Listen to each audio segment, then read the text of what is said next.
There's a format war going on in high-definition DVDs, and it's very reminiscent of the beta versus VHS format war that we saw in the 80s. That is to say, there are two different formats that people can use to receive high-definition video on their HDTV if they have one. One camp is called Blu-ray, and the blue refers to the fact that the laser itself is colored blue. And Blu-ray was devised by a really wide consortium of companies led by Sony, Philips, Disney, a lot of content providers, both the studios and the hardware makers developed Blu-ray. And it's a very high-capacity format that allows you to get high-definition video and to store a lot of information on a disc. But while the consortium was putting together Blu-ray, Toshiba, Microsoft, and NBC Universal were already developing an alternative format called HD-DVD. And HD-DVD is seen as a successor to the natural DVDs that we have today. For example, the production line that creates normal DVDs can also be changed to make HD DVDs.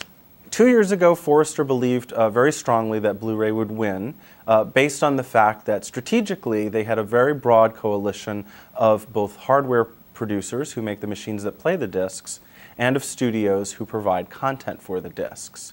Over the last 2 years, it's been a pretty vicious battle, however, and HD DVD has entered the fray with cheaper hardware, which made it easier for people to purchase the players, and they've also been able to get some of the content providers to either make movies on both formats, or in some cases, as with NBC Universal and then more recently Paramount, to go HD DVD exclusive.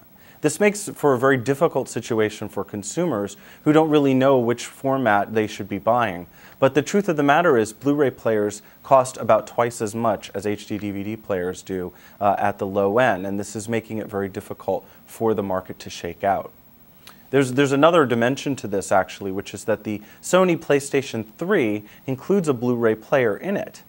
And the PlayStation 3 was expected to be a widespread advantage for Blu-ray because it would allow millions of people to be able to play Blu-ray discs.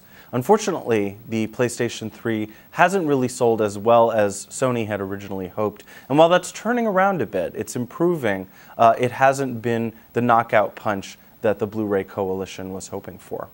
At Forrester, we did some survey work and we asked people, what are the things that are most important to you if you were to buy a high-definition DVD player? And really, quality of the picture and sound was important, but there's no indication that they see the two formats differently. Availability of movies, having lots and lots of movies, was very important. And so those two things are really the top two, but we don't really see a lot of difference between them. So it really comes down to how expensive is the hardware that you have to buy and how many movies can you actually watch in your format.